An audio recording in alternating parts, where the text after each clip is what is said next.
In a galaxy far, far away on the moon of Velt, which orbits the gas giant Mera, a peaceful colony of farmers are suddenly met with the swift and brutal occupation of the interstellar warlords known as the Empire. I mean, Imperium. The central force of the realm, which consists of at least 8 solar systems containing at least 15 inhabited known planets, whose leader, Regent Balsaris, a tyrant who conducted the assassination of the former king, queen, and princess Issa with the help of an adopted daughter, Arthalasis, the head of the Queen's Guard, who is used as a scapegoat for the murders and let free to run and hide in the realm. Where was I? Oh yeah. Belisarius.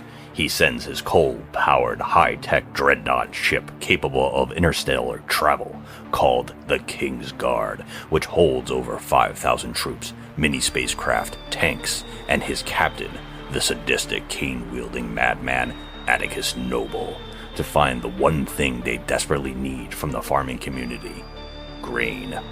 Luckily, they only leave a handful of rapists behind to make sure they take the entire planet's harvest for themselves.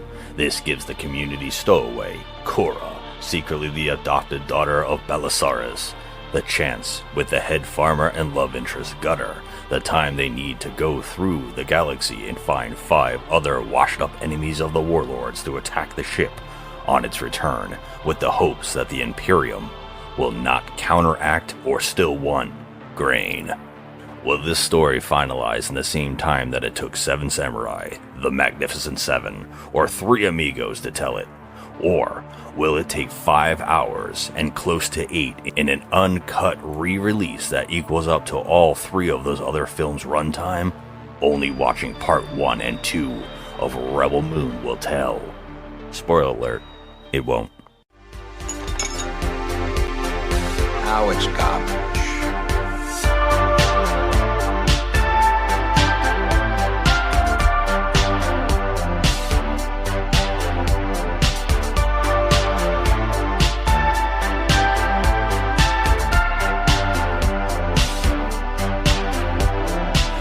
Just another movie night.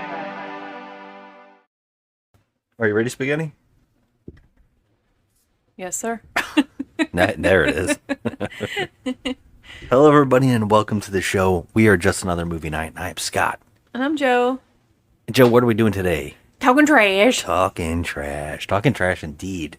This is our show to review, spoil, debate, crap on, and give second chances to the hated, to the lowest rated, and the often forgotten flicks on the internet, all while asking the question, is this the worst movie ever made? And if not, what is?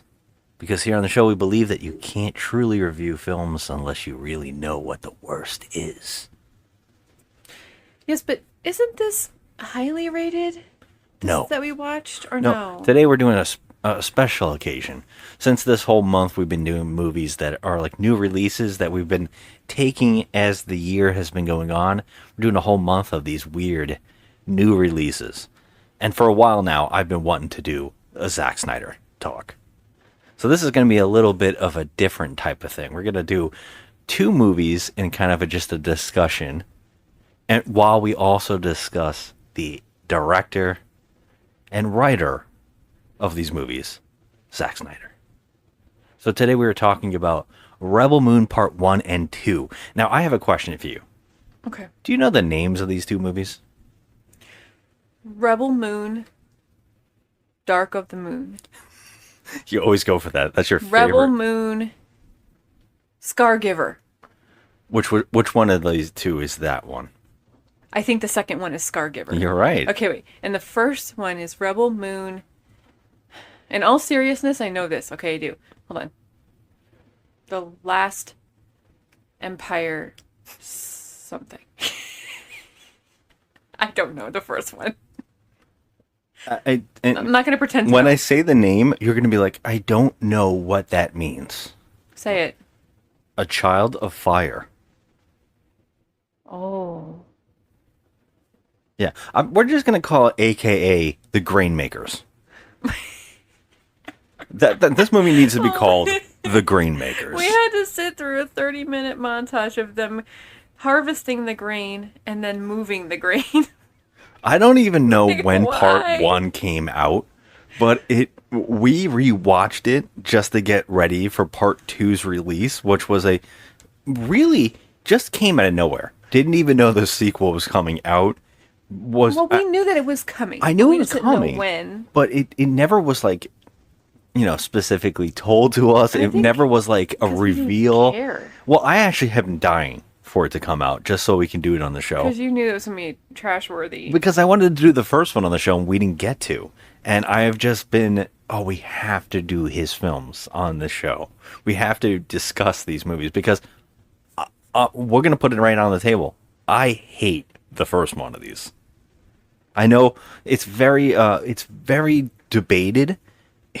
But him in general, and that's why I want to do these, is such a conversation piece. He's one of these hills, they say stands, people who refuse no matter what, it's perfect. He's one of these topics. We've had many, and we disagree with almost all of them. We have the Rob Zombie, we have the Scream movies. People die on these hills no matter what, and I don't really know why. Star Wars, too. Yeah, I mean, there's always going to be that fan base for everything, Star Trek and anything that has a fan base. But I specifically think certain people have grown such a following in the sense that people feel they have to stick up for them no matter what. And I think that he is one of those people because his fans literally kind of held hostage the movie studios into doing something that I think is kind of insanely toxic. Now, let's just get this out right here. What the studio did to him is bullshit. Okay, we're both in agreement here. Yes, I do believe it is. He lost a job in a time where he had lost his son. Mm-hmm.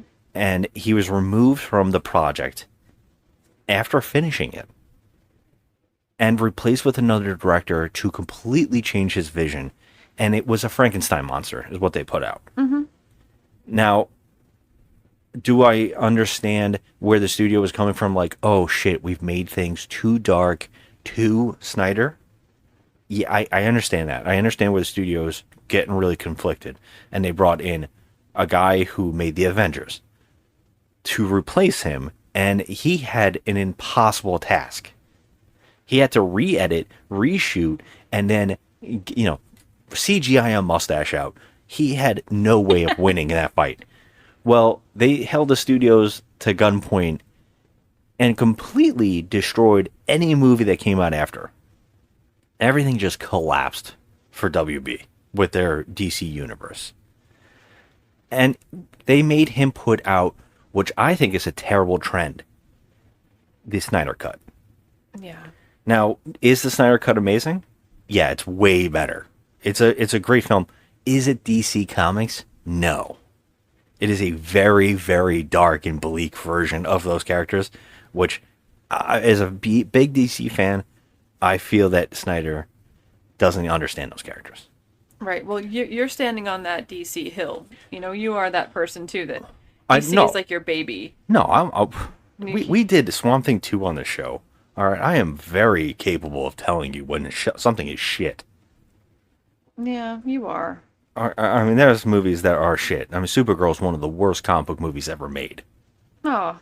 Supergirl? Oh, it's terrible. You know it is. Leave Helen Slater alone. She tried. You're so low on that. I guess. I mean, yeah, she tried, I guess. But I'm not blaming her, by the way. That movie's just bad in general. But, yeah, I mean, I think the same thing happened with Watchmen. I think a great story is that we went to Comic-Con. And we actually went, for the first time we've ever been, the only time we've ever been, is the San Diego Comic-Con, the big one. And we flew out there, and we were so excited, and it just so happened that Watchmen was coming out. And I am a giant fan of that comic book series, that graphic novel, whatever you want to call it. Yeah, we both are. And when we saw that trailer, it blew my fucking mind. Mm-hmm. so much that the fans in the audience wanted to watch it again. They showed a trailer twice because we were so into it. And when the movie came out, unfortunately, it held a lot of Zack Snyder problems in it. And I think that his career since that movie has had this ongoing problem. What made him famous is what he holds on to. And I think that's a huge problem. And, you know, seeing that preview in the theater with a certain kind of music and an editing style that was done by a trailer maker, and then seeing his version of it with the music that he wants to hear, then you go, oh, no, yeah, that doesn't really make sense. And his use of action, especially in The Watchmen, where they were breaking people's bones when they're humans. Like they're badasses, but they were doing superhuman kicks and punches, and it's like you don't get these characters. Yeah. Yeah, I and that's a shame, and it goes on and on and on. And here we are with these movies, right? I guess a little as there's a setup. I think that he's got his own tropes, right? And he's got two tropes that I think stand out the most. One being Jesus imagery, and then two being the biggest problem, slow motion. Now, the reason I think that it's important to talk about this is because 300 made him very, very famous. And 300 was brilliant because it was all slow-mo fights. We hadn't seen a lot of that. Maybe The Matrix had done some of it, but he kind of perfected the male body in slow-motion fighting to a whole nother level. I wonder how we would feel about 300 if we watched it today. Oh, we wouldn't like it as much. Because back then when we saw it, we were like, oh, wow. Yeah. This is something. It's like rewatching The Matrix now. I know that it's another one of those movies that people like, regardless, it's amazing. It's a good film, and for the time, it was amazing. But now that we've seen it so many times, replicated, copied, and maybe perfected farther, the same thing goes with 300, where it's like, it's hard to go back now. Yeah, I feel like I want to revisit it again, just so I can, open my eyes anew. Yeah, which one, 300 or Matrix? 300. I don't want to watch The Matrix ever again. Oh, yeah? Okay, I'm that's over interesting. It. I just yeah, can't. I feel like they both stood for a time period, a place and time. Mm-hmm. And I think they really are hard to go back to. And so, but the problem is that movie made him extremely famous. And so he feels, I think you get to that point where people are like, I love what you did. Technically, it's stunning and it looks like a gorgeous painting. That goes to your head. Mm-hmm. That's why M. Night Shyamalan is doing what he's doing. Because all the twist is so brilliant. Oh, it's amazing. And now everything's the twist. Everything relies on it. He can't do anything else. Everything went to his head. The same thing is going on with Zack Snyder. Ever since 300, he has done slow mode overdrive. And the problem is, I think his best film might be Dawn of the Dead. It is. Because I love that remake. And I know people don't want to hear that or think that, but I honestly think working off of someone else's script, he was able to do something really special. Mm-hmm. When you go watch that movie, knowing who he is now, that movie feels unlike him. It does. It feels like a completely different person directed it. That movie was really good. Yeah. I think it's good. It's one of my favorite remakes of pretty much ever. Yeah. And another movie that I didn't mind of his was Army of Thieves. We both liked that. He didn't direct that. But he produced it. Yeah, it was a spinoff of one of his other movies. It has something to do with him. Army of Thieves is actually pretty decent. Yeah, it is. And that's by a whole nother crew. And he just, I think him and Netflix, made that off of his movie. I kind of liked it better. Yeah. Than the movie that he did, which is kind of tells you something. Mm-hmm. For some reason, that movie worked a little better than his own movie it spawned off for him. That's kind of nuts. I know, it is nuts. But also, I'm going to say, I am one of the only people out there that didn't really mind the Justice League movie. I mean, You mean the Joss Whedon cut? I mean, I didn't mind it. Yeah, I didn't mind it. But yeah, and as a DC fan, I'm going to agree with you. I know people don't want to hear this. There are a ton of problems and a lot of things that I can't stand. but we didn't brought back a little bit of a sense of good to the characters instead of the God worship that Zack Snyder was going for, which I think really just took away from what the meaning of the characters were. Yeah. Now, but Zack Snyder's cut is, I mean, miles and miles and miles better. It's a pretty damn impressive film. But at 4.5 hours, what couldn't be, you know? Yikes, yeah, I know. I don't even know if it was that long. I know it's a long one. Yeah. But I know at that, at that length, anything should be good. But the problem I hate is that he's filming like a whole long movie with no sense of how to make it one, digestible film. So he is doing these Zack Snyder cuts. And now his career is off that. He actually has made a director's cut, the Snyder cut, of these Rebel Moon movies. No way. I did not know that. And they were supposed to come out, and they're supposed to be rated R. And which makes sense because the gore is completely void from the movie. So it just looks like people are hitting each other. Yeah. None of the bullets or lasers hit or make damage. You just see aftermath blood. It seems really strange. And thinking about it, you're like, oh, he had to cut this down, so maybe he had to cut out some of the material that made these movies gel better. Mm-hmm. Hearing him in an interview, he virtually just sounded like a teenage boy talking about, oh, there's lots of blood and boobs. I have some sex in it. It's pretty brutal what we see in the what's called the PG-13 version, I think. This is the very tame version. How more extreme will the director's cut be? Way more brutal. It's way more, but it's also more bizarre. It's just more. It's more Verhoeven-esque, I guess, if you want to think about it in those ways.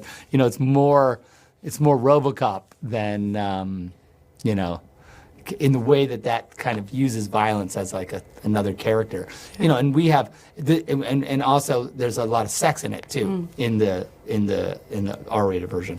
There's a lot of sex and a lot of violence and a lot of sci-fi fantasy. So it really, really heavy metals itself pretty insanely.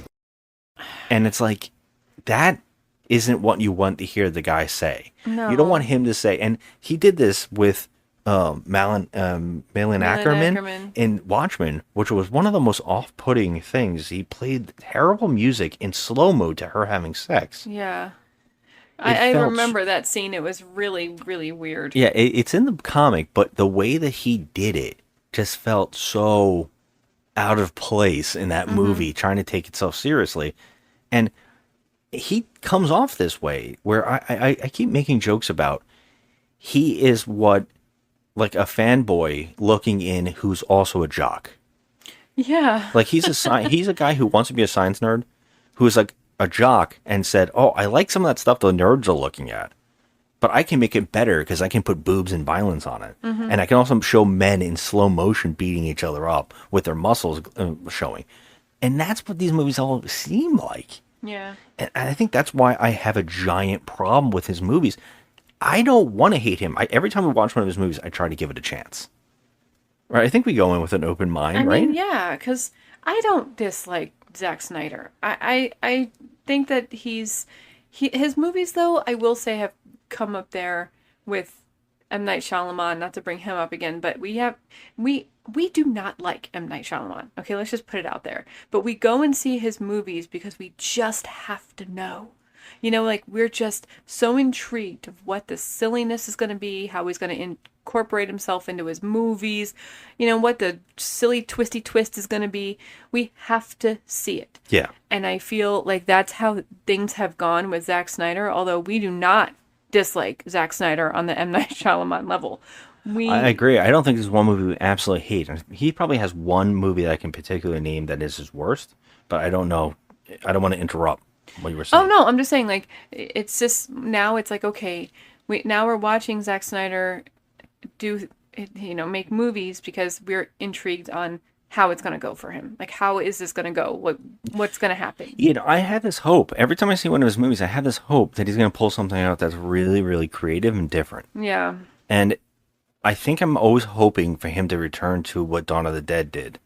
Because it's very hard to remake a horror movie but it's even harder to remake a classic horror movie and make its own thing that stands on its own.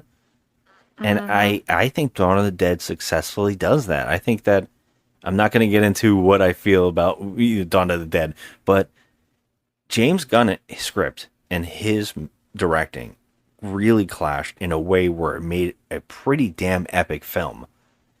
And I feel like, to give Snyder all the credit, he can direct action like no one's business. The guy, you can tell this guy is from a background of music videos. Because he seems to know how to structure a shot, and he makes everything look like art. His shots look like art, but the problem is that comes into a question of style over substance.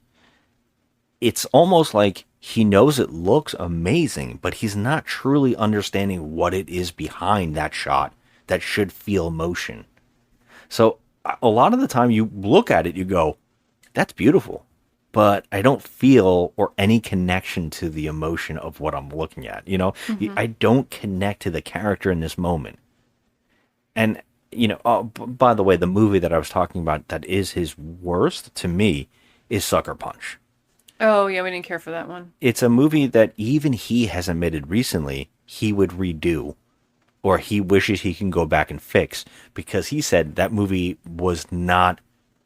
did not come out the way I meant it to. I don't think he directed that, no. He did. He wrote it and directed it. Did he? Yes. I thought I saw him only listed as producer on that one. Sucker Punch? No, that's all him. Oh, is it? Okay. Oh man, that is that movie is honestly the most tropey Zack Snyder movie you can ever find. It's everything that he's like. I saw a cool image once. What if the pinup girls were anime characters and they were fighting, but also they were almost gonna be raped, or they might have been raped. That's how all of his female characters are. Yeah. Like I make strong female characters, but they're female characters. You know, it's like he doesn't understand how to separate just making a human. He has to make them sexualized, which is very, very fucking strange to watch. It's odd to me. He sexualizes even the men, so I can't even complain. You know, like it's just this like really odd structure of movies. But Sucker Punch for me is definitely his worst. But that tells you, because Sucker Punch isn't even that bad. It's like a mediocre film. It has a great visual style. It's the closest thing that I've seen to like anime live action. You know, he seems like he gets it, but as a movie, it's messy. It completely doesn't make sense overall. But that tells you that the rest of his movies aren't that bad. You know, they're not that bad. They're not the worst. I mean, they're not that bad. You're right. And I should take that back, though, because his worst is Rebel Moon. Well, yeah. Getting into that. I did not care for this. I actually think Sucker Punch is elevated from Rebel Moon. It definitely took a lot of things and elements from other films. And I mean, it's just crazy the amount of things like from Star Wars that you see in this. Yeah. It's just bonkers. And I have another major complaint. It's like, I don't understand. Maybe you can explain this to me, but like, this isn't all of his movies. It's like, I know every director has like a signature thing that they do, but why? And what is the reasoning behind the slow-mo every time? I think that connects to what I was saying before about it looks beautiful. Yes, but sometimes the slow-mo is almost, when I tell you not needed and out of place, he uses it so often that it just takes away from the flavor of when he does use it and it's beautiful. Which makes me think he doesn't understand the shot. It's shocking because sometimes, like what you just said, when he does the slow-mo, it looks pretty. Oh, it looks incredible. So, like, it feels to me like he does understand the shot, but he doesn't know how to use it to emotion. Like, that's what I'm saying. You use it sparingly and in moments that really are impactful to get an emotion. But if you do it all the time and then you do it unevenly, yeah, that's when the problem occurs. The slow-mo shots are so plentiful in this Rebel Moon. So, yeah. And above all of his other movies, I feel like these two, part 1 and 2, there's more slow-mo in these movies than there is regular, like, walking down the freaking road type deal, you know? Like, he everything is slow-mo. Everything is. I mean, It's just a shame. a girl looking at a guy, that's slow-mo. Or, you know, a girl dropping her gun. Yeah. She drops it in slow-mo. It's just so stupid. Like, why are you overdoing this? Do you know that thing that happens and people always question, like, the bad movie directors? That people love their bad movie like, they just say it's so bad it's good, it's elevated. The problem comes up when that director hears that people like what he has done in a bad way, then the next movie they make is no longer that person, you know, not understanding, but now making a movie to be bad on purpose to give those people what they think that they want. That's the opposite. Like Tommy Wiseau, The Room was done seriously. He completely believed that he was making a great film. Right. Then when people embraced it as so bad it's good, he started trying to do more of that. And no one wants that.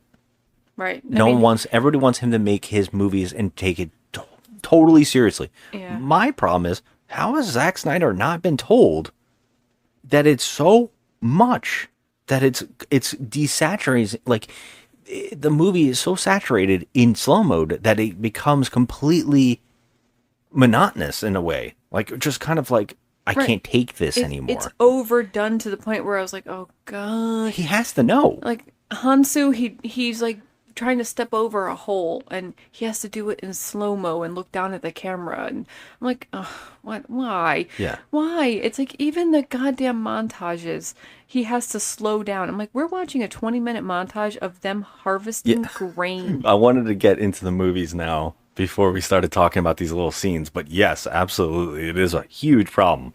And watching part 2 tonight, it's like you cannot not focus on it. It's like going, like we said, we brought up M. Night Shyamalan. Going into an M. Night Shyamalan movie, you're already expecting a twist. So you're just looking for it. And to the point where that's the game now. Who cares about the movie? I just want to know what the twist is going to be. You know, I don't even care anymore. I just wanted to see what is he going to do? What silliness is he going to pull out of his ass? That's the same thing here. I'm looking to say, I don't find any of this attractive. Like, none of this is appealing to me. I'm just looking to see when he's going to do the tropes. I know. And that's a shame. Now, the reason, let's talk about Rebel Moon Part 1. Okay? What I said, aka the Grainmakers, because this movie, these two films rely on grain. That is the plot line of these movies. Nothing else really matters, but grain is so important until it isn't, and it's confusing as to, is it important? Is it not important? What is it? Why does everybody want it? Is there no other planets that makes grain? Is this whole planet grain? Is there only one village on the entire planet? It's confusing. Yeah. And it's a jargled mess of a film.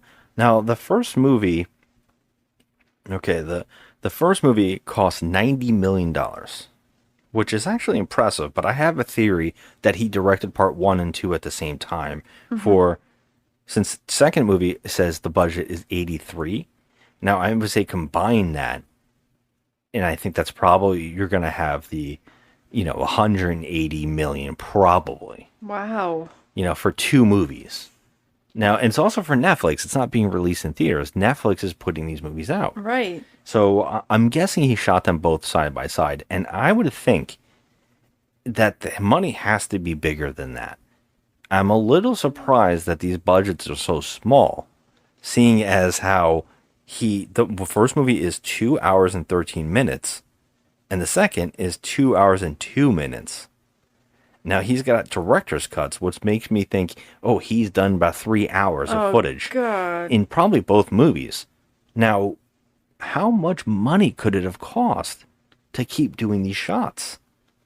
Like, as a studio producer, wouldn't you say, dude, enough's enough? Yeah. Just make the movie. I mean, Make it tight. Don't make it so loose where you got to cut things out.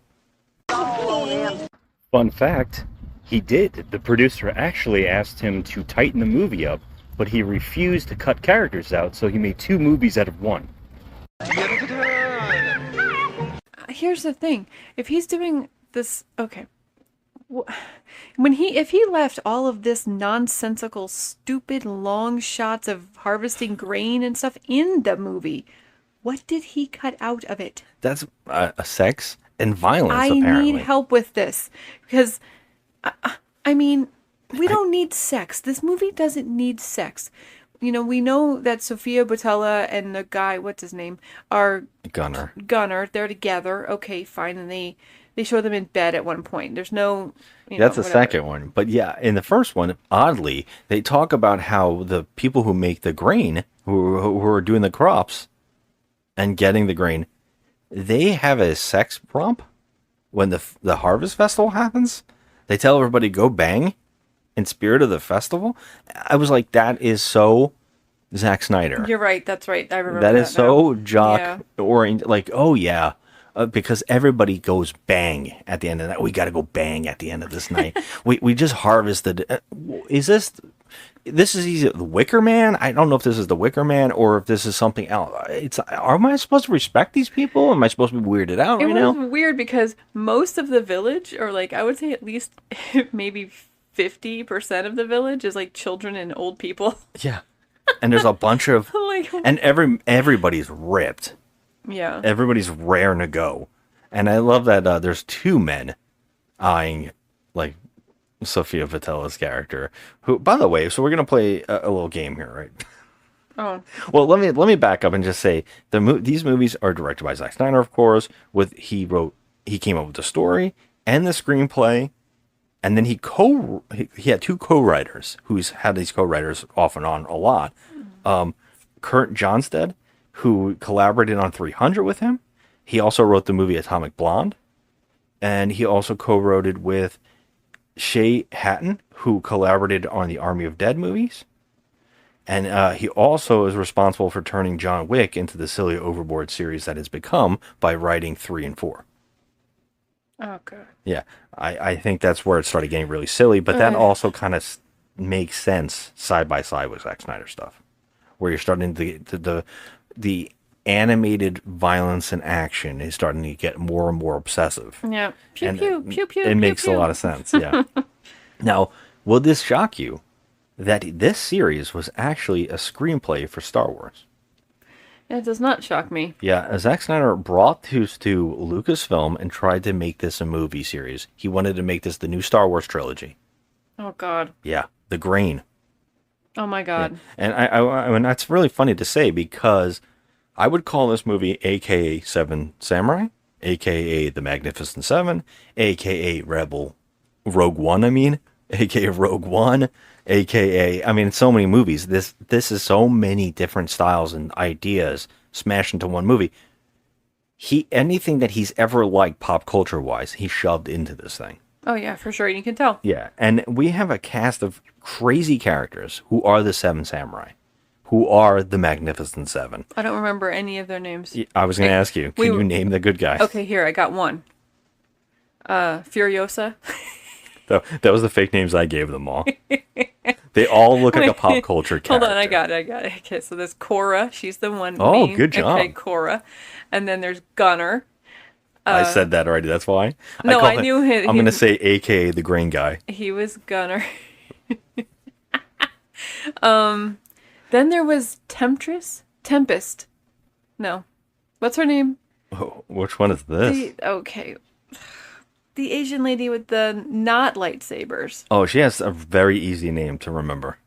Because it does not sound like a good guy. Not Tempest. Not Temptress. Zenith? No. All right, well, that would be Nemesis. Nemesis. Yeah, she Nemesis. reads Nemesis, a.k.a. the Swordsman. Oh my because God. every one of these characters is the character from Magnificent Seven. Right? That character. Then there's also Haju. Wait, you're saying his name wrong. I know, I've always have. Is it Hansu? It might be Hansu. Yes, Hansu. Hansu? Yes. Do you know his character name? Hansu's name is... Oh, okay, wait. It's something regal, like, No, they just call him General. No, They do call him General. General something. Hold on. General. They do call him General a lot. They do call him But General. it's not, they say his name a lot too. Hold on. Tiff? It's definitely a T name though. I know. Hold on. Tarn? Wait. It's not as fake. These names Trip? shockingly aren't. They're all like, I don't. It's so weird. General Tran. It is Titus, Okay, I was going to say aka that the next. drinker character.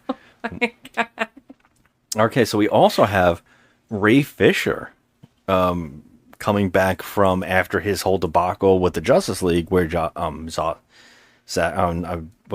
Whedon completely had a problem with him. He played Cyborg in those movies. He brings him back, and in the first movie, he plays Blood Axe. Blood Axe, aka Bishop. He looks like Bishop to me. It doesn't matter because he dies in the first one. Oh my god. This is the Seven Samurai, though. We're naming the Magnificent Seven characters. We're naming all 7 of them because there's literally 7 of them.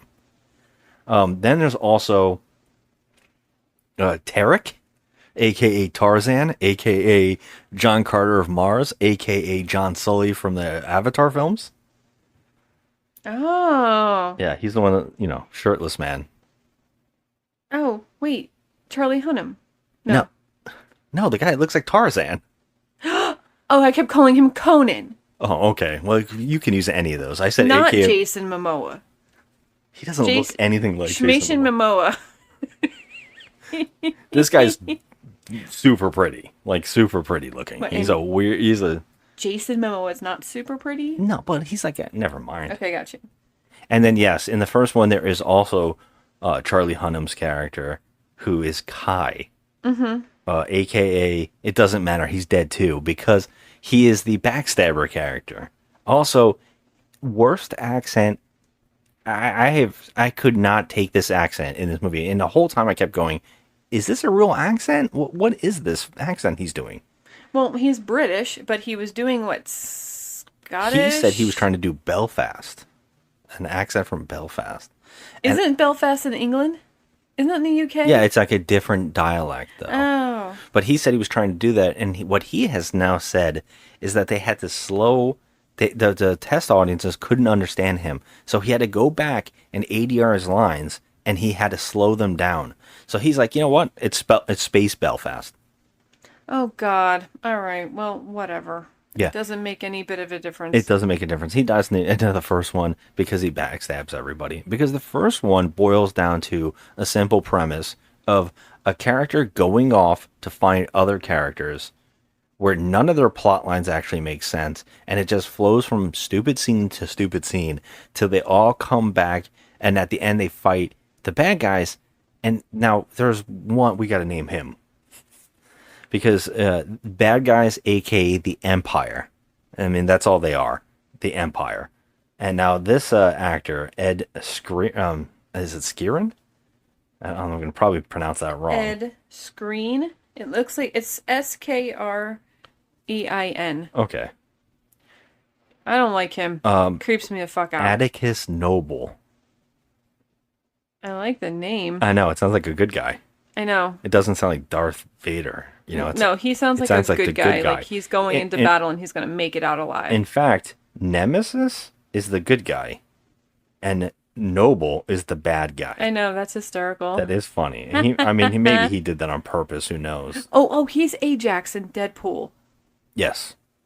I knew that I recognized him, and I was like, there's a reason I don't like him. He's creepy. He's creepy. He was also, I think I'm right here. This is a weird thing, but I think both. He was on Game of Thrones, I think. Wasn't he the guy that was in love with Daenerys? Every guy's in love with Daenerys. Yeah, but he was the main guy that was in love with Daenerys, who they recasted him. And I think the guy that recasted him was actually Tarzan, or whoever, Conan that you're calling him. Oh, his name was Dario Naharis in Game of Thrones. Yeah. Yeah. He was recast as that other actor, and they're both in the same film. That's so weird. That is strange. I don't know. He plays a good villain, this guy, because he just has that, he has that sneer. Oh, he is so over the top. He is eating scenery in these films. Yeah. He's so crazy in these movies. I definitely wouldn't want him, going against me in a bar fight. Yeah, he doesn't have a lightsaber. He has a cane. In the first movie, he beats people with canes. That's his thing. It's a weird choice, but hey, he does it. And we gotta name one more character. There's a robot in these movies. And it's voiced by Anthony Hopkins. Sir Anthony Hopkins, Oscar winner Anthony Hopkins, reading some of the weirdest, craziest, jumbled up mess dialogue you've ever heard. The narration of the second movie is garbly-gook. Don't you dare ask me to start naming those names. But can you name the robot? Oh, hold on. And I keep saying robot. I know everybody makes fun of me because I have the slang on it or whatever. The I'd like you to accent. say robot. Hold on. Robot. Okay, wait. I know his name. It's Juniper. You would think it would be something like that, right? Because let me just go over these names again. You ready? Cora, Gunner, Titus, Nemesis, Blood Axe, Tarek, Kai, Atticus Noble, and James. The robot robot's name James. is James. Shut up! It is not. Yeah, it's James. I like Juniper. I like Juniper as well. By the way, he wears antlers and has a cape. All right. Well, this robot got me annoyed as hell. Okay. Yeah, He's always lurking about. well, let's get into that because in the first movie, what should make you even more aggravated, and this is why I hate the first one. In the first movie, we get all these characters set up, right? Because it's exactly Magnificent Seven, where one guy is in love with another girl, and in Magnificent Seven, right? One character goes off and gets the other characters. In this movie, they change it a little bit. The character who's at the thing is actually a secret badass who goes off and gets everybody. Instead, the guy character stays behind, and he stays behind while also a robot. I said it again. I know. Whatever. No, it's you hard for me tried to to forget say it. robot. Robot. The robot stays behind also. And you think, okay, we got a robot and we have this guy who's a part of the Empire.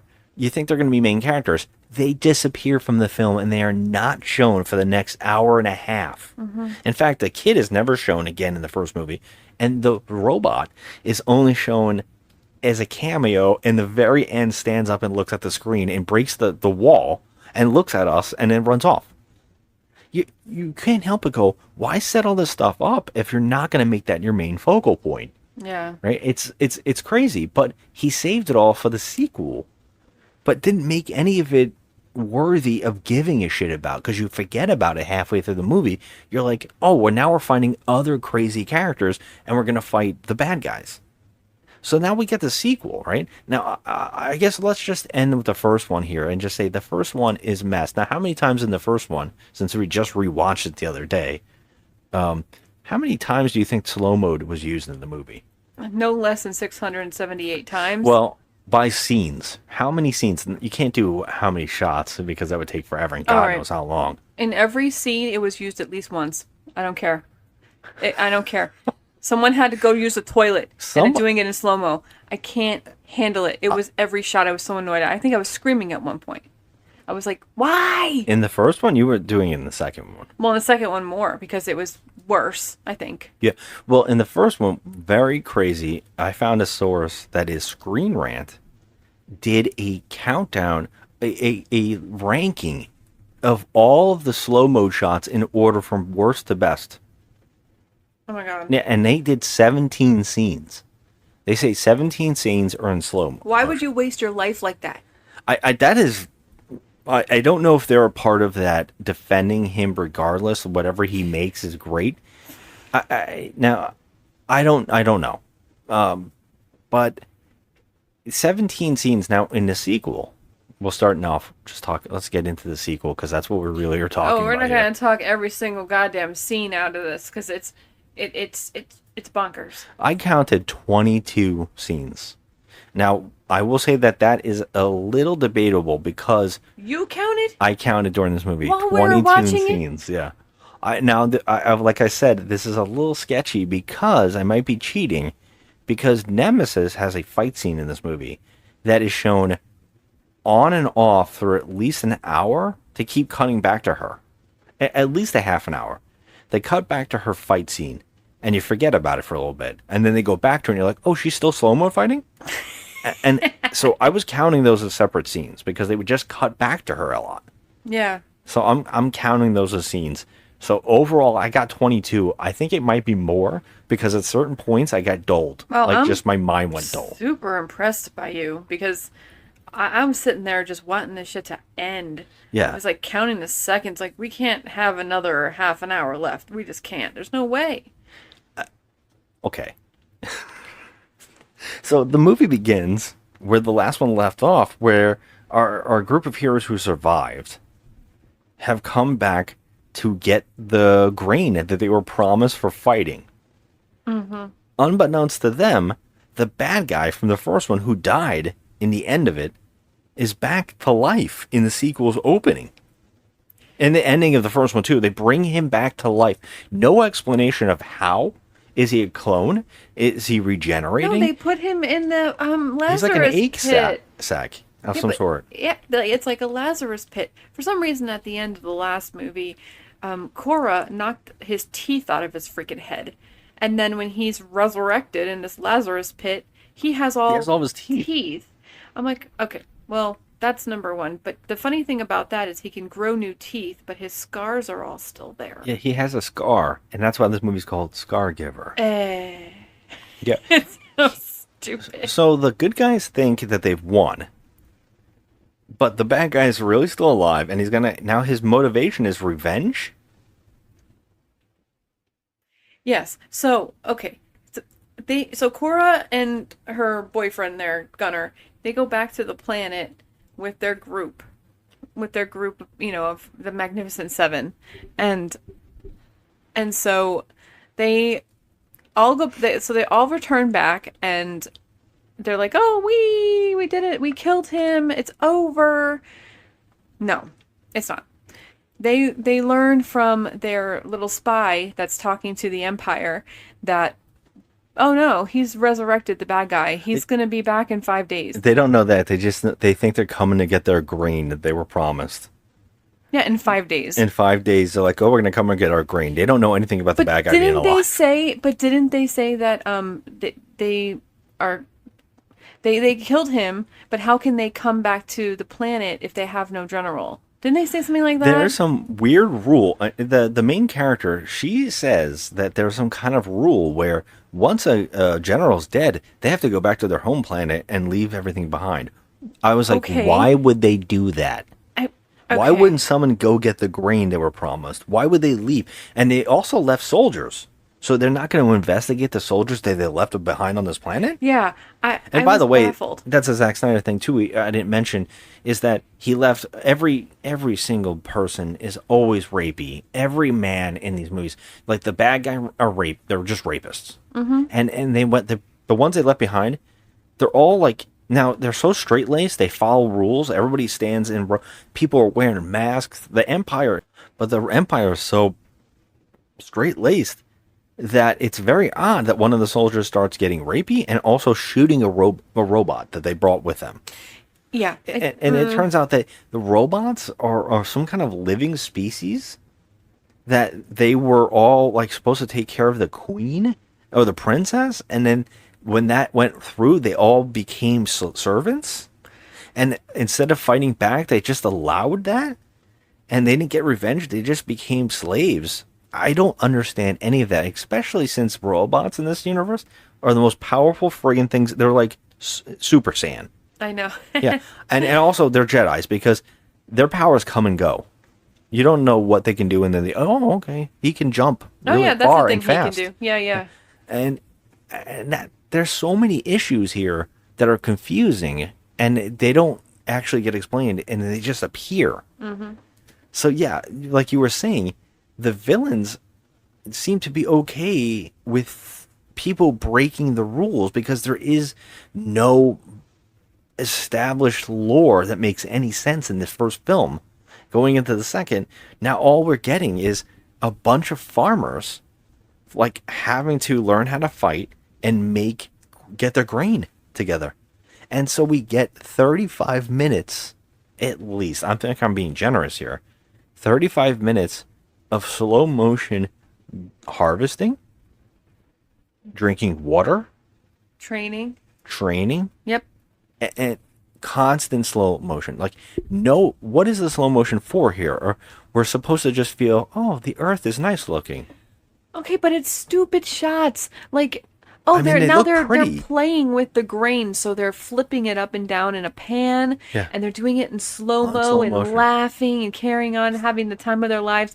And I'm like, why? Yeah. Why do we need 5 minutes of them laughing and giggling in slow motion? I don't understand this. This should be a serious moment of, like, if anything, this should be sped up and should be quick because there's so much riding on what they're doing. They should be scared and they should be getting emotion, but everybody's just like having a good time. They have like a dance, and they're Yes, they all have a dance. dancing and having a grand old merry time while they know that the bad guys are coming into their atmosphere in like 2 days.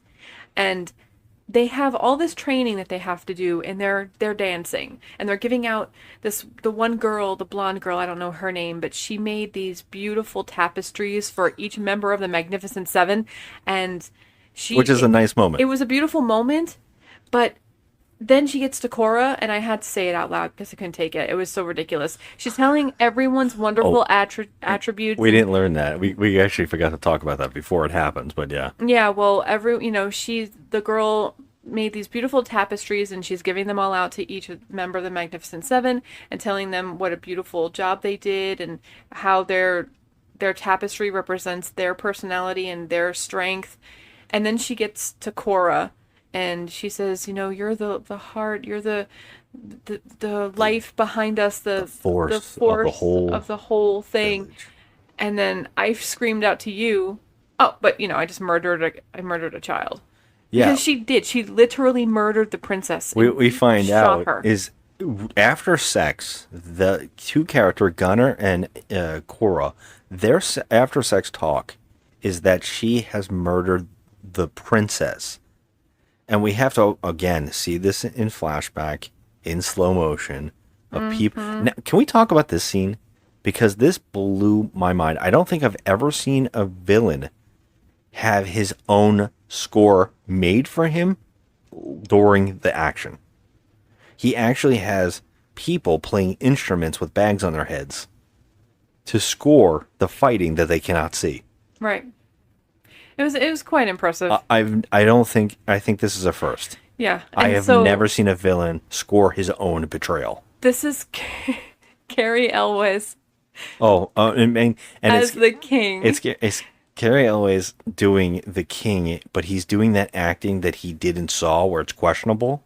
Yes, it's not good line delivery. It's just not. So during this scene, I guess Cora is supposed to kill the princess because that's what's his name? Malaria's or whatever his name is. The guy that tells her to do it. I don't know who that is. Mazarius, whatever. It's another shit. big. It's the big bad guy. The Yeah. one that we hardly ever see. Yeah, he told her that she has to kill the princess. So she freaking kills the princess. Yeah, she shoots a little girl, and we have to watch her fall in slow motion, and her eyes just look dead. Yeah, in slow motion. Everything happens in this goddamn movie in slow motion. I can't handle it. You could literally shave off 16 minutes of this film if you would just do things in regular time, Zack Snyder, Yeah. instead of this goddamn slow-mo. Or just do it when it really needs it, or where the scene would connect properly with emotion for the slow motion. By the time that princess got shot and hit the floor, I could have gone to pee, made an egg, changed my clothes, okay, took a shower. That one wasn't even that long. This one was the shortest one. She didn't hit the ground for 10 minutes. I was like, I just can't do it. I can't do this. What I love here is that Cora, it turns out that they turned on her and they set her up as the murderer that she actually is by saying that she also killed the king and the queen. Yep. But then my favorite part is she turns on everybody and starts shooting people in the room, the guards, to escape. And she could kill everybody and end the entire series of the movies right here by murdering all the bad guys. And the people with bags on their heads, they score her firing at everybody and killing everybody else in the room. They speed it up. They actually give it an action score. It was just hilarious. I don't know about you, but when I'm, playing my violin and I hear tons of gunfire happening literally in front of my eyeballs, I'm maybe going to stop playing and run for my life. Yeah, not these people. No, they just sit. They actually and pick it up. Play. They pick the tempo up. Yeah, it just goes along with the whole scene. It was stupid. It blew my mind. I didn't even care what was happening. I just could not stop thinking about a forced kidnapping of a symphony to play music for your betrayal of the king and queen and the princess. It was I have never seen anything so insane in my life. Unnecessary and ridiculous. What's funny is Korra could not kill the main bad guy. She kills so many people, but she goes, I just can't do it. Yes. I thought maybe there was like a code put in her head where maybe she couldn't turn on the king. Well, they said that he was her adoptive father. Yeah. That's what they were saying. She says a lot. Yeah. I'm the daughter of the adopted father. Like, so you're going to kill this girl, this young girl that you were kill a little girl, to. but not your adopted father. You were literally in her, like, she was in your charge. Like, you were supposed to take care of her and keep her safe. Like, that was your whole job. And then you just do the complete opposite. I had a hard time feeling that Korra was our hero in this movie. I had a hard time believing that because I don't give a shit. You're not going to murder a girl in cold blood. I don't care. I don't mind her. I actually like her as an actress. I like her too. She does this good, and she makes it believable enough of how she wanted to change and that she knew what she did was wrong, but she just couldn't say no to her adoptive father. Yeah. I don't know. I just love that Gunnar is not turned off at all. Nope. He is so into her that finding out that she murdered a little girl for her bastard, stepfather. Yeah. Is that's okay. It's a little bit deplorable. You know what, that's all right. But I still love you for the person that you are somewhere deep down inside. Yeah, exactly. He keeps saying things like that too. Oh my god, he's annoying as for hell. Who you are. Ugh, I did not care for his character at all. You know what I love about him? Later on in the film, he just randomly looks like Han Solo in the same outfit. He does. Yeah, they just put him in Han Solo's outfit. Well, I mean, this whole entire scene of like when the bad guys do arrive on the planet and it's time to fight. I was in complete and utter shock of how ridiculous these people were all on, just running through the battlefield, lasers going everywhere, you skipped really far. Nobody's getting fucking shot. I mean, no, I said it when the bad guys finally come, and there's a big battle after they do all their montages and all that shit that they do. Finally, the bad guys get there. And nobody gets hit by a bullet. Yeah, this is the craziest 2-hour movie you've ever watched because it is just slow motion montage. That's all it is. Set up, and then one big fight. But everything done in the fight is just so stupid on every level from both sides. Both sides seem incompetent. Because on one side, now first off, they have the high ground. They have everything ready. They're up on a hill. They have houses all over the place. They can set up all these targets to shoot downward at the people, but they all charge out. And what's really odd is that the bad guys actually land in front of their base, and the general, the main bad guy, goes on foot. Yeah, but he's not even supposed to be down there because they said that the general usually doesn't come down there. But I said that, I thought, to you. Because I was like, who would send the main bad guy to them? I thought Sofia Boutella said it in the movie where she's like, the generals aren't supposed to come down. Well, I mean, she said it. She didn't even know he was alive until he walked out. Oh, yeah, I guess you're right. And she's like, I said it to you. I was like, nobody would send a general. That's like sacrificing your hand. Like, why would you do that? Like, that's true. Maybe you did say it to me. I forgot. Yeah, she didn't know he was alive until he walked out. And she almost gave up and went with them. But Han Solo, Gunnar, he makes sure that the war happens and they fight. So they all have this fight. Now, they have the most amazing setup ready ever because the General Titus guy, he knows exactly the strategy how to beat them. Which is, there are people that made an underground tunnel around where they landed, and there's a guy with a rocket launcher ready to shoot their ships. He does it. He comes out and shoots one of their ships perfectly and blows. Now, the fact that this doesn't kill everybody around it. It should have killed him. Mind-blowingly stupid. Literally in a hole right in front of the ship. Yeah. And the back, what do you call it? The backdraft or whatever it was of the flames would have gotten him. Yeah. It was ridiculous. And then they show him minutes later going back into the hole. So he was out the whole time. Like, he doesn't even have singed eyebrows. The guy with the freaking he's not rocket down launcher. for a bit. No, the guy with the rocket launcher? Yeah. Oh. I was like, what? And then also, he only fires once. Like, okay, you had plenty of time to load up again and keep firing. Yeah. But you didn't. And what really pisses me off is nobody shoots the main bad guy who is now down on the floor.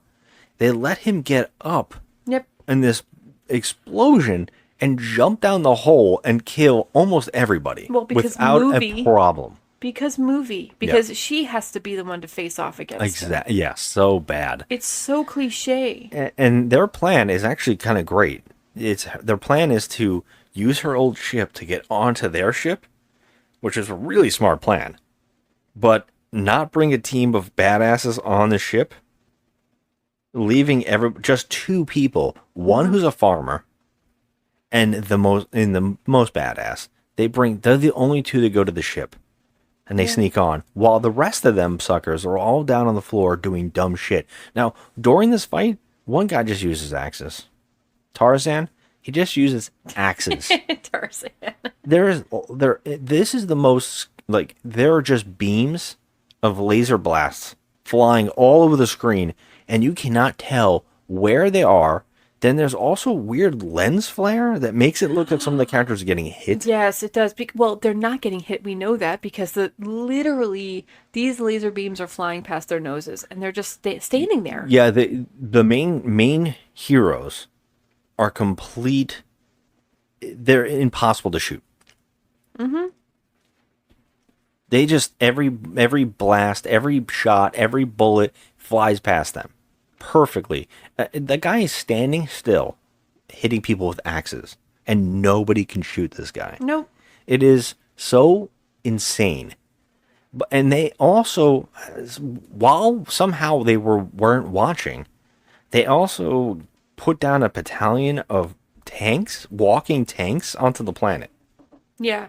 Can I ask, where did they come from? Okay. That's what I'm saying. So, nobody knows. Here's the thing. They just showed up. They come down in those little spaceships, the one that Sofia Boutella had, and it's not that big. It's literally quite small. Well, do you remember I kept joking because there's a shot of a shitload of ships come out. In fact, there's 3 ships who are just smoke is pouring out. Mm-hmm. And in one of the shots, the smoke is gone. And then the shot is back and the smoke again.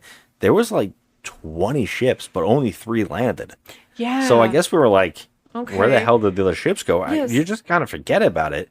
But because they nuke half the ships. It doesn't matter where they are. The whole point is that those robots, those big mechs, how are they fitting inside those little ships? Where are they coming from? Yeah. Where? It's insane. It's insane. Where the army? There's so many soldiers on the floor. Yeah. So many foot soldiers. So many. And then we're dealing with, okay, so they counted, the farmers all counted their guns.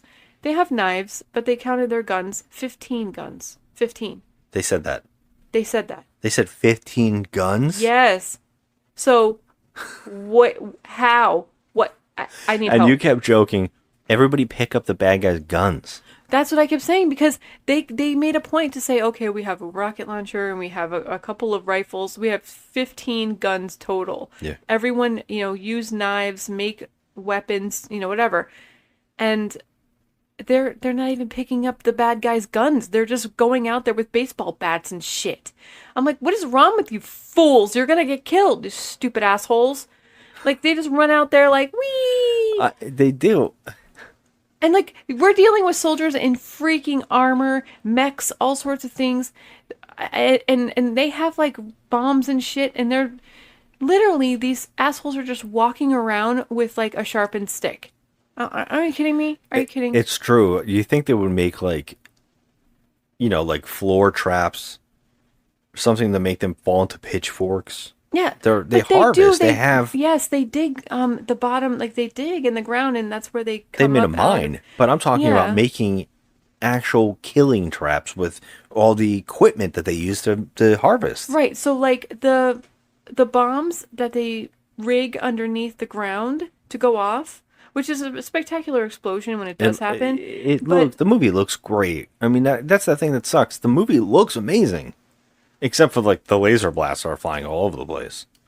Right, but those bombs that they put underneath there, they could have literally made a trap. So like if It was a they trap. land, no, I mean like outside, when the ships land and the bad guys come down out of the ships, they blow up right there. It's like hitting a landmine, you know? Yeah, absolutely. But they didn't could have even done bother that. to do that. They did it underneath the ground, where, mind you, the farmers were hanging out down there. So they could have just blown up themselves. You know Yeah. what I mean? Like, why are you down there? The guy who blows it up is like a sacrificial guy. He's dying. He's a red shirt. Yeah, and it's the whole scene from Aliens. Yes. Now we got to talk about the other. Now I noticed that because we're getting the Tarzan guy, the general guy. They're all fighting right in front with the foot soldiers, and then we also have a whole bunch of kids and old people stationed in this other hut, and that allows Nemesis to fight for them. And now we get a whole lightsaber scene where they're fighting off and on with lightsabers. Okay, you say And lightsaber. What they are, like, it looks like machetes. Someone said that you shouldn't call them lightsabers; they're light swords.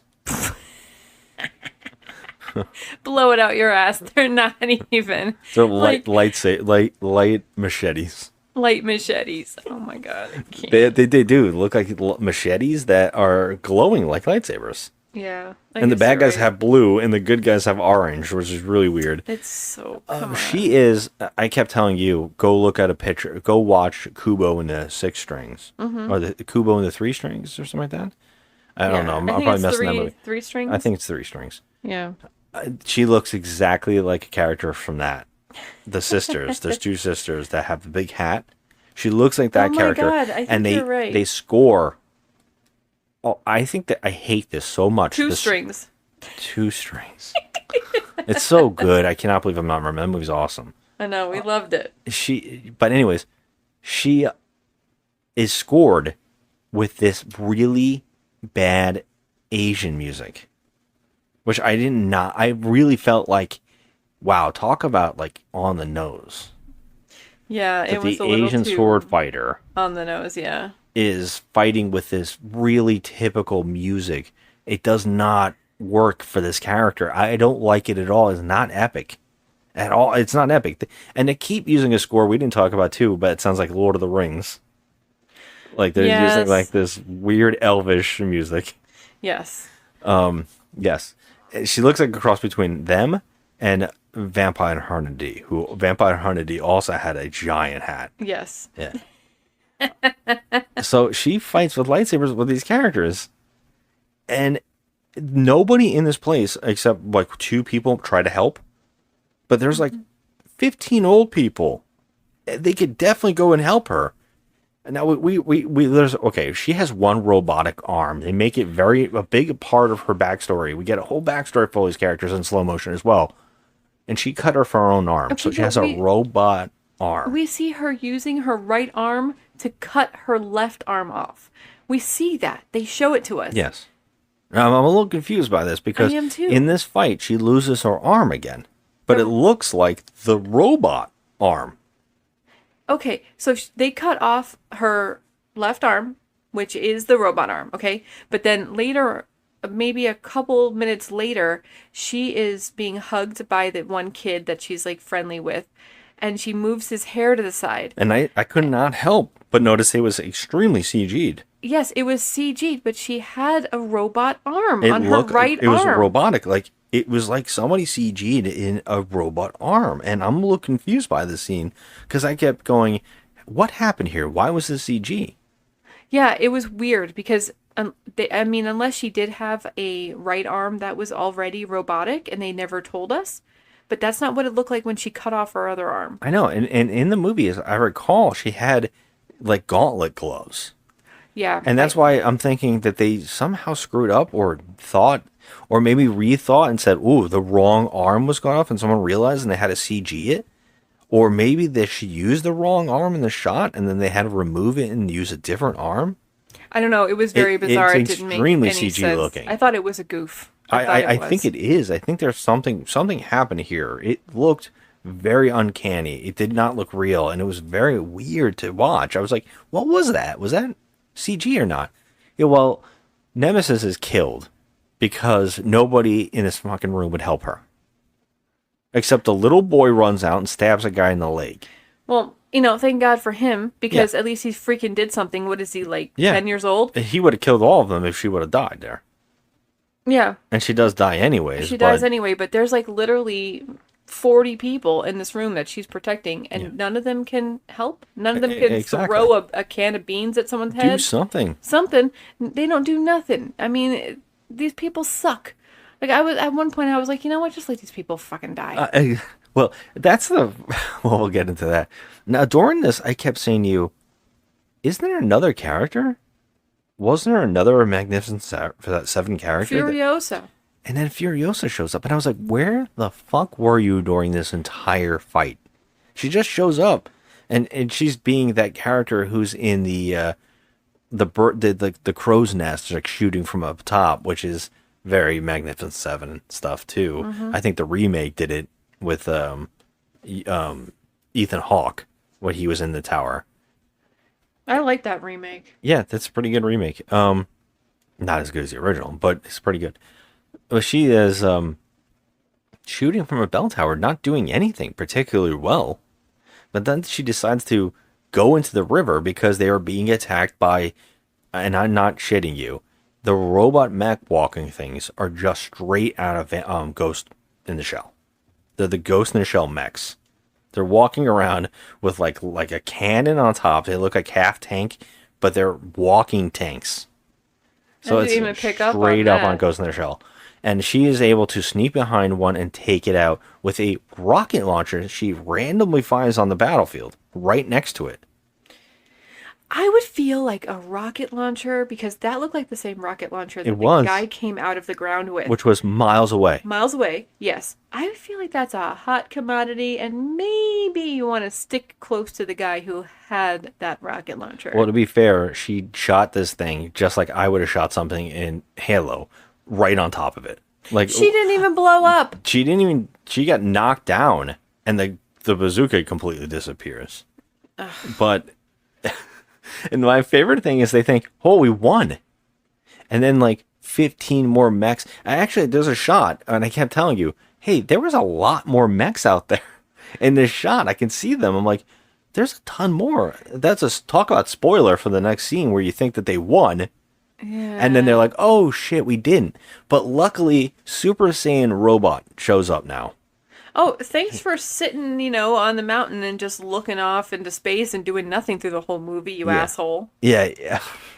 I hate him. Hey, I don't even understand what his appearance does. He seems to cannonball the whole battlefield and stop everybody in their tracks. No one knows what's going on. I couldn't tell if when he came in, he killed people or not. Like he cannonballed the whole bunch of people and murdered them all. I can't tell. But everybody just stopped shooting. And then they're like, oh, we can shoot again. But he shoots. But I love this. He shoots in a complete circle. And I'm like, how are you not accidentally killing all your friends? That's what I'm saying to you. No bullets hit anyone. Yeah. And there's millions of them flying around. And I don't want to say bullets because they're lasers. Yeah. But it's so stupid. I'm like, literally, Hansu is standing there. He's standing out in the open. There's lasers flying all around his face. The shot of him standing still with just bolts flying all over him is so insane looking that it's almost laughable. I was laughing. Yeah, we were laughing I'm like, a lot oh my during this god, stuff. he's getting his eyebrows plucked right now, and he's not even making any freaking faces. He was like in slow mode fighting. He was shooting somebody right in front of him in slow motion, and there's just bolts going. I can't do it. That kind of stupidity. The robot, James jumps inside the tank. He's able to jump inside, drop a grenade, and fly out. He looks like he just flies right out. Flies out. He could do anything. Whee. He never felt like doing anything before. But now he's like, you know what? I'm in. Yeah, and do robots actually brood? Because all he does is sit on mountaintops and brood. Yeah. And then he decides to come out and fight, at the 11th hour. Exactly. Like, gee, thanks for joining the party, you asshole. Yeah. I hate him. Well, Korra on the ship is able to stake dynamite onto a thing, alert all the bad guys, have everybody go, and we knew, okay, what's going to happen here is that the bad guy is going to go confront her, and they're going to have their Darth Vader versus Luke Skywalker fight. We're going to get it. We're going to get the big fight. And then, of course, that's what happens, but the ship actually pretty neat. I will give this credit. It was pretty neat. She slapped the grenades on the part of the ship. By the way, it's a giant face where its eyeballs open up, and I thought that was going to be something different. And she actually seems sad to put the bombs on it. And I didn't understand what was happening. I think there was something cut out here. She seems sad about seeing it. And then when it opened its eyes, I thought something was going to occur, but there was just a guy behind her doing his little walk around the ship, like, checking for bad guys. He's making his rounds. Making his rounds. Yeah. And she able to fight him. And it turns out right underneath them, no one can hear this, but there's the mining people who are shoveling the coal for having the ship work, apparently. Right underneath the main engine of the thing that shoots the giant cannon. Don't you? Okay, I wanted to say something to you when I was watching this. So she goes over to, and she sees there's the Lazarus pit, the thing that brought the guy back to life, right? She sees it. It's there with all the things hanging. It's there. No, it's not that. It looked like the Lazarus pit. No, that was the medical room you're thinking of, and this is actually the engine room. That's what's weird about it. It looked like the same goddamn thing. But whatever. My question to you is that there's a literal Lazarus pit, okay?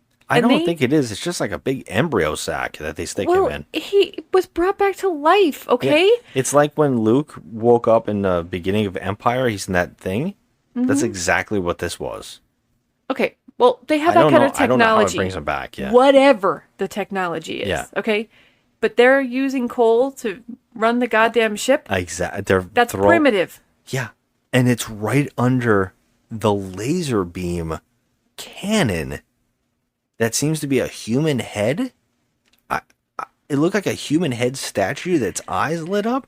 Yeah. I didn't understand any of what was going on there. I'm sorry. My question is, how do you have this kind of technology where you can literally bring someone back from the dead with this technology by plugging them in? Coil. And you don't have a warp coil, and you also have to depend on another planet to give you food. Yeah. What the fuck? We have to talk about what the plot. All of this is happening because of grain. Because of grain. Because they needed grain? Yeah. Help me figure this out. I don't understand what's going on. My favorite bit here is after they find out that Korra is on board going to, she's on board attacking them, he says fire on the whole village. And he's the other guy, his second in command is the guy who brought him back from the dead, by the way. He's like, well, what about the grain? And he's like, yeah, I don't care anymore. We got her. They were doing all of this so they can have food or whatever, okay? And then now, because of one stupid girl, you're going to say, oh, fuck that. And I'm like...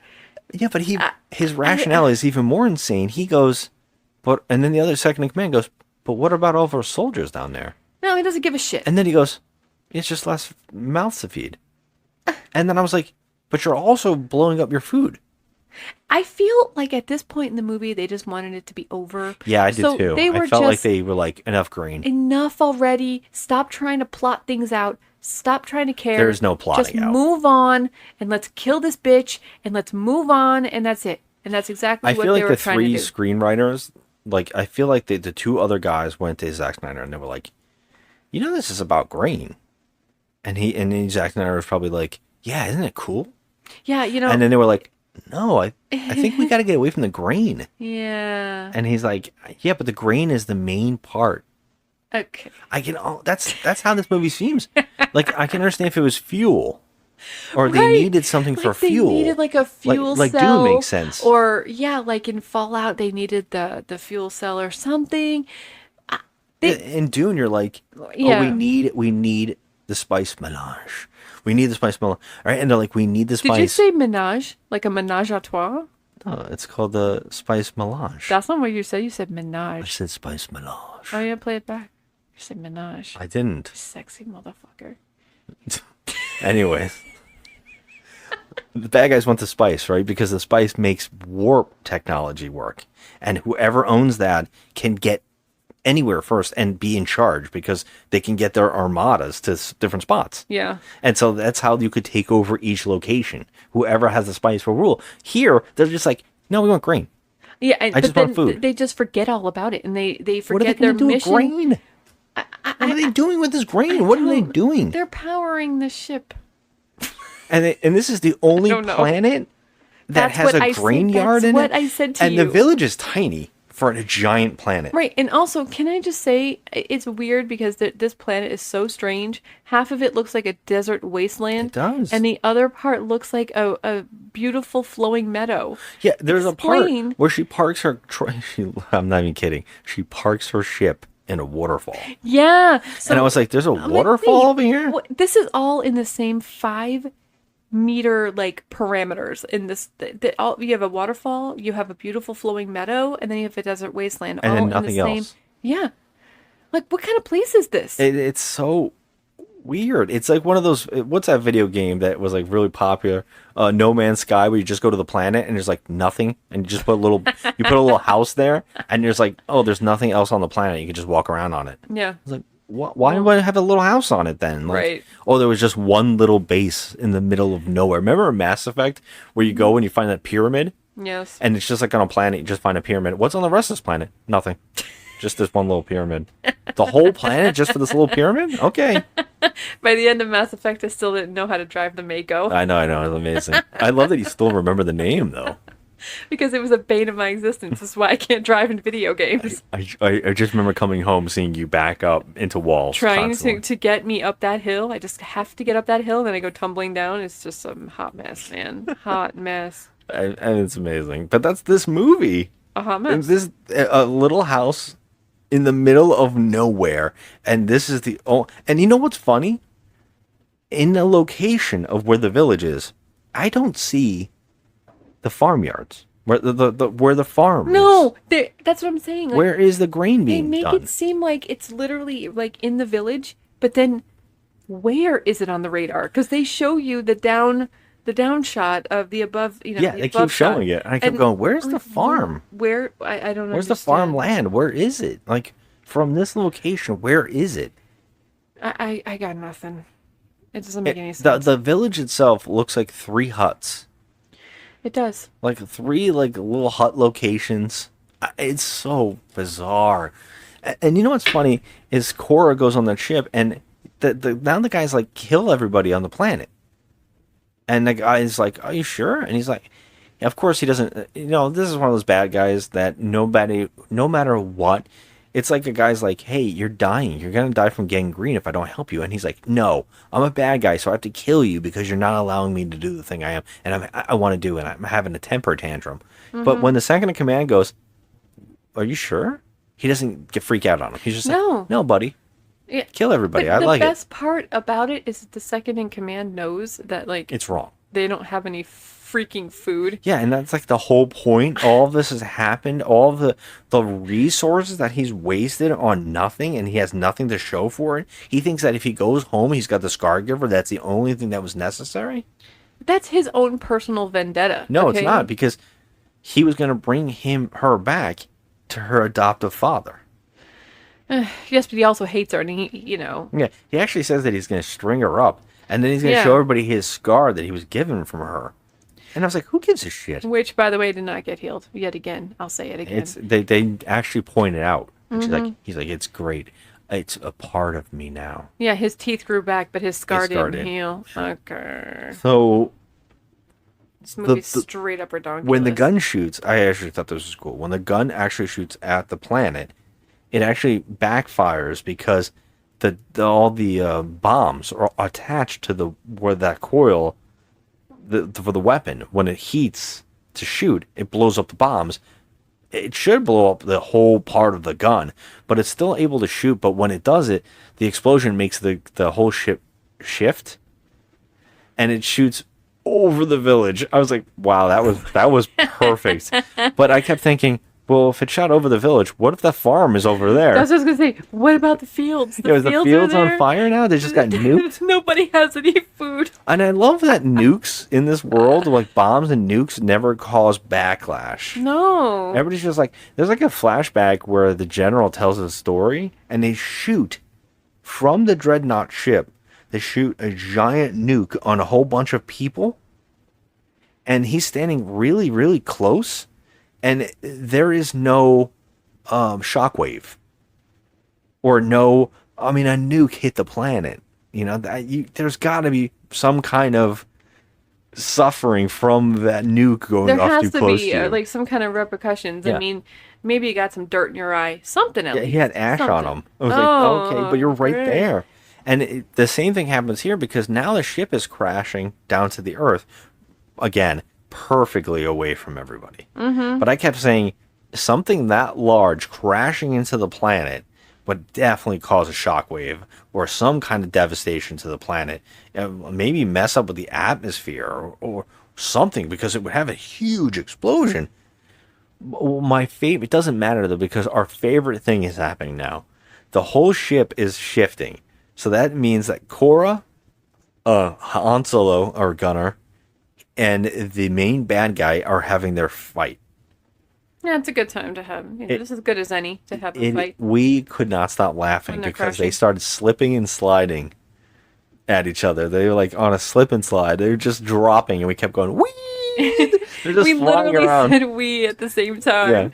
Yeah, it was so funny. And now all the ships in the hangar are all crashing fireballs down this thing. Yeah. Like Temple of Raiders of the Lost Ark with the boulders flying at him. That's happening here. But one point, Gunner, who gets shot, goes sliding past Korra, and she's just like, Oh, hey. don't worry about it. Hey, And how you doing? I kept going, he's dead. He's going all the way to the bottom where the fireball is. She could have reached out her hand and grabbed him. Yeah, she doesn't. She's a selfish bitch. But Just saying. she goes to, well, he's technically had all of this happen in the first place. Now they fight, they get to the bottom, and luckily, now this guy, who I don't believe for a minute could kill any of the people he's killing in this movie, he is killing Korra. Oh, he's choking her out. Big time. But Gunner sticks the lightsaber right in his chest, and it comes out almost into Korra's face. I feel like he was almost picking her nose with it. Yeah. That's how close it was. It was so close. And we were really like, now cut his head off. Make sure he can't grow back or whatever the hell they did. Well, they double down. They triple down on this death, because he also gets caught in the airlock. It's like a sliding door. Yeah. Because it's sideways or down. He's trying to hang on for dear life before he can fall into it, because the fireballs are down there. They shut the door on him, so it like crushes his midsection, and then they take the lightsaber and they cut his head off. Yeah, which we don't see. Yeah. It's just implied that they do it. But Now I was like, damn, I want to see it. Yes. This is a Rogue One scenario now that there's no way they can get out, because all the ships are flying down the corridor, blowing up. Mm-hmm. How are they going to get out? But they managed to get to their ship. It's fine. Somehow they got into their ship. Their little ship is fine. It didn't go flying out the side of the broken... No, it's just waiting for them at the bottom. It's just waiting. Like, oh, let's hop in. Wee! So they hop in and they scooch out. They happen to land, and Gunner's bit. Well, I love that she has to pull him out of the ship all the way out, throw him on a boulder just to find out that he's dying. And then, of course, there's the whole, I love you regardless of what I know who you are, but I still love you. Yeah. I know you're a child murderer. She murdered a princess. Yeah. And allowed her parents to get slaughtered. And also the king and queen are responsible. She set them up. That's like quite literally the worst, okay? You're like the worst human. She's pretty bad. But, Yeah. I don't know. Whatever. He's dead. Blech. Yeah, Gunner's dead. Some tears. And my favorite part is Gunner's dying. Before he dies, he says, "You helped save all of us, all these people," and we kept laughing, going, "Everybody's dead. Yeah, there's maybe 5 villagers left, asshole. There's no way. The only ones left are the old people and the children. Like all of the main farmers that we knew, except there's only one girl that has had more lines. Mm-hmm. She's alive, but everybody else has died. But during of this our battle. Magnificent Seven, we have Everybody's alive, but Titus, we have Tarzan, and we have Furiosa left. yeah. Nemesis is dead. She's the Nemesis only one that is dead. died, I think, during this fight, as I recall. Oh yeah. Except Gunner. He's Gunner, the other he's one. dead. Yeah. Everybody else survives, and I would say half the village is just devastated, and everybody's dead. Yeah, how you gonna recover from this shit anyway? You know? And then like they say some crappy dialogue at the end of the movie, like, "Oh, I'm gonna go find the princess's what? No. Essence or Oh, some shit?" It turns out that the princess didn't really die. What? I don't understand it. Well, I need you to explain this one. When she got shot, I was gonna ask you, what is that light emanating from her? Yeah, they didn't show Are us. they literally showing us her literal soul, or are they? I thought she was What is Mothra. this? Mothra flew out. I don't know what the hell was happening here. I'm baffled. So they're saying that her soul. No, they is- didn't even say that. They just said she's alive. Okay, but that's you think what I it's mean. that So, like- hard, easy to kill the princess? And I was like, Well, what is she? What are you talking I about? don't- Are you going to explain any of it? No. okay. All I'm hoping for is when. Okay, I think they're setting up for another one of these things. Oh, he said he had like 12 movie ideas. Well, we're not sitting through a 12-hour Can you Snyder cut. imagine? We're not sitting through it. I can't do this anymore. I'm out. I don't. Rebel Moon Part 3, shove it up your ass. I don't believe that they'll make it. I don't believe Netflix is going to give more I money. just can't. I don't think so. I can't imagine there'll be another one of these. I just did not care for this. At the end, she's like, "We're gonna find the princess, and we're gonna fight." Cares about the princess at this point. Okay. Here's the craziest thing. I like this better than the first one. I like this one better than the first one too. That's wild, isn't it? No. The first one is bad. Well, I also like Kill Bill Part 2 better. No, you like one better. Do I? Yeah, you like one better. Oh, that's right. I do like it. Yeah. Part 2 is It's amazing. 5-finger death punch. Beep. Yep. Bye, Bill. Dumb. Okay. I like this one better, and that shocks me. I think this is an improvement, but still not good enough. It's still a crazy waste of time. Yes, that It's not is real. true. The characters are like Nemesis. She is not done in any way where that death is emotional. No. She is like hardly. She is barely a character. She doesn't even open her damn mouth. She It's like does a lot of hasn't- staring. There's. Oh, you she didn't talk about that stares. before she dies. They stare at each other back and forth Yeah. for like 6 shots, Yes. and we were like, "What the fuck?" And then she gives us a 5-second backstory of how she cut her arm off and her whole village died. That's the extent of her dialogue. That's Yeah. it. I mean, there's nothing to this character that we're supposed to care about. I mean, I do care about, Furiosa and Tarzan more because, I mean, Tarzan had it rough. His father died. Oh and my then God, that flashback. His mother jumped off a building, okay? When his father had just died, she's like, I'm going to leave my son alone and just throw herself off a building. Can I ask you a question? I don't get it. I know she just kills herself. She lets her whole world is on fire. Kills herself. No one even trying to fight back. And the son doesn't even like stop her. And he goes, "Yeah, it was justified." Yeah. Can I bring this up? And I don't know if you noticed it too. Did you notice that all the kings and queens in the flashbacks either look like the Burger King or the king and queen of the cosmos in the Katamari Damacy games? Oh my god. Okay. Yes, because Everybody look like heightened versions of what a king and queen. I could not Yes. believe the princess that she supposedly kills looks like Princess Peach. She like does. looks like a cartoon character of a yeah, princess. She does. And and Carrie Elwes, he looked like the Burger King. That's what I'm saying. Yes. They dressed in like the Katamari Damacy giant outfits, like these crazy overboard outfits of what a king and a queen look like. Well, yeah, Tarzan's mom had that big poofy white thing around her and she looked like She did. She looked had like the queen of the cosmos. who's that guy eating the turkey leg in like the famous old painting? You know, with that thing around it. It looks like he has a plate around his neck. Yeah. You know, she It's had like that. it's like a dog cone. Yeah, not a dog. Kind of like a fancy dog cone. well, it's flat though. Yeah, it's crazy. I just kept laughing every take. And at the end, we forgot to mention this. During the battle, at the very last minute of the battle, Bishop's sister, who looks just like Valkyrie, shows up in TIE fighters almost and starts shooting the bad guys. And she's like, "We're here now."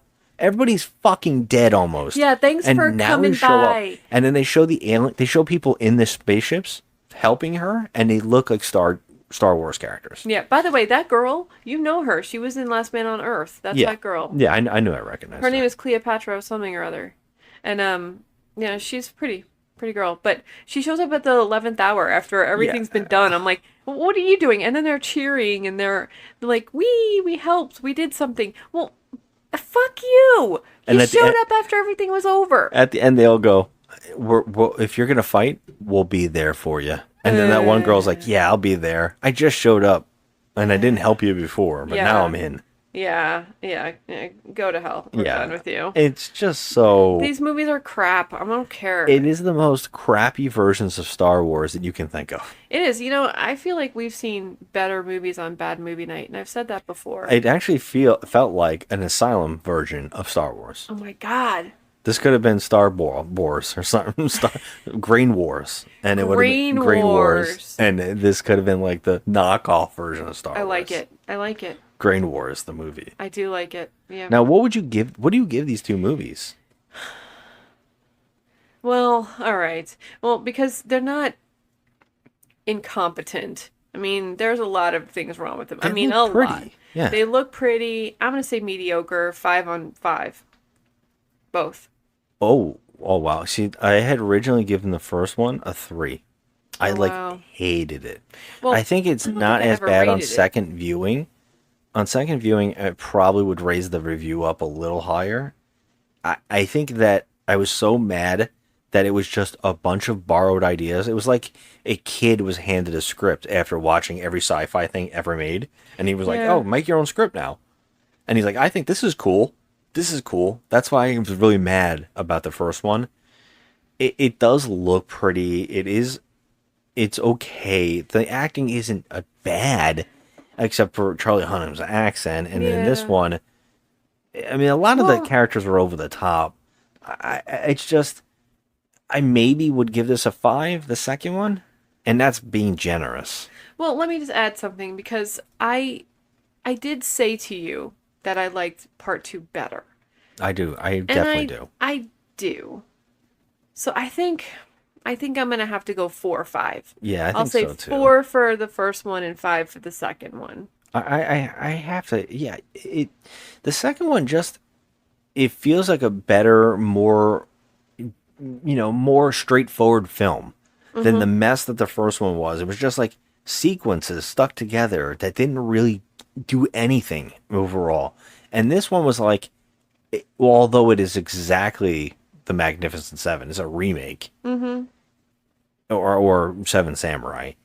It's just a remake of those movies. It with sci-fi, with Star Wars elements. It feels so cheap in that sense.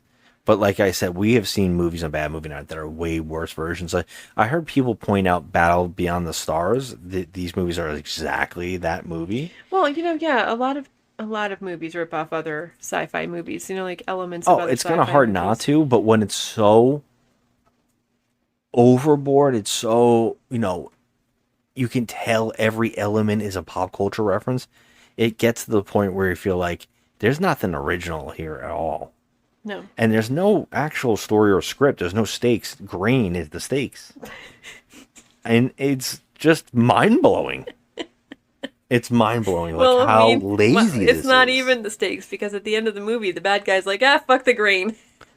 Yeah, fuck the grain. Kill everybody. I got a girl. Like, what? Like, what? That's what the whole movie is based upon. Yeah. And I love the good guys. We didn't talk about this, too. The good guys are like, if we put the grain around the houses, they won't shoot the houses.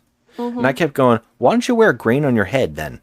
I know, right? Why don't you just drop grain all over your bodies and then just like you can fight them because no one can shoot you? Stupidest logic of all Don't shoot time. the grain. Go for the face. I can't. This one, I'm out. I can't do no more. I like Grain Wars. I like Grain Wars too. Not know this movie. You should is. write the script, rewrite it. By the way, this movie's called Rebel Moon. Yeah, it has nothing to do with any moon. Is it saying that this planet that the crops are on is a moon? And not a planet? Oh, I guess it is. That would make sense. I'm a dummy. I don't. Is that what it is? Why? Can a moon sustain? No. I mean, there's all sorts of. It has an atmosphere, so it's not. It's a yes, planet, I was not a gonna moon. Say, I don't know. What the fuck is the Rebel Moon? What does that mean? Well, let me see if it's on Wiki. Why would he not? Why would he even call this Rebel Moon and then a subtitle? I don't know. I got nothing. I like Grain Wars. He should have called this Grain Wars, the Scargiver. Oh, okay. It is a moon. Okay, so it says Atticus Noble, the sadistic admiral of the militaristic Imperium, arrives on the backwater moon of Velt, on behalf of the Mother World, an interstellar empire fueled by centuries of conquest and war. Velt. That's VELDT. Velt. And that's a moon? It's a moon. So they're saying the Empire Station on a moon. Is that because he saw Star Wars and was like, oh, they have the Death Star? And it looks like a moon? And because What's-His-Face says, oh, that's no moon? And then he went, you know what? But why would the rebels be on the moon? We're dummies. Of course it's a moon. It's called Rebel Moon. So, yeah. No, wait. You just said the bad guys are on the moon. No, they come there, and then they pillage. Remember in the beginning? How could it be a moon? It's a moon. It says backwater moon of Velt. Good Lord. If you told me you were just doing a Mad Libs and made all that up, and it was just like fill in the blanks with crazy names, I would believe it. No, I'm seriously not making this up. I'm reading it on Wiki right now. It's Velt. Velt? Velt. That's the planet of the grain people. It's not a planet. It's a moon. It's a moon. It's the moon, grain, planet, moon. I'm finished. Let me out. Let me out. My mind is melting. I'm trying to think about how this is a moon. Okay. That's it. That's all we got. Right. Zack Snyder, this is not a good one. Sorry. I don't like it. It's crap. Do you think they'll give him another one? No way, right? You think yes, they will? will? Yes, they will. No way. Yes, they will, because They're going to hand him another $90 million to make another piece of they will. grain crap? I guarantee it. You know why? Because this movie has... yeah, I have the thing right here. They're all 5s. Yeah, but... That's not good. But people on Instagram seem to like it. It has a 5. The first one has a 5.1 with a 31 Metacritic. And the second one has a 5.2 right now with a 36 Metacritic. That's not good at all. Yes. Do you know that he also said this crazy quote? He was on Joe Rogan, and he basically said that more people watched Rebel Moon 1 than they did the Barbie movie. No. And then he had to backtrack it and say, well, what I was doing was math, saying that this many people saw my movie, and if you times it times 2, because no one watches a movie by themselves, he was saying all this crazy stuff. I mean, I don't know. He's something else. I mean, no. There's no. I just no. What? Okay, I've had enough of this. I'm out. I can't anymore. And no, they're not making another one of these. They just can't. But I have a feeling that they'll try. Yeah, I'm wondering. They'll try. I doubt it, though.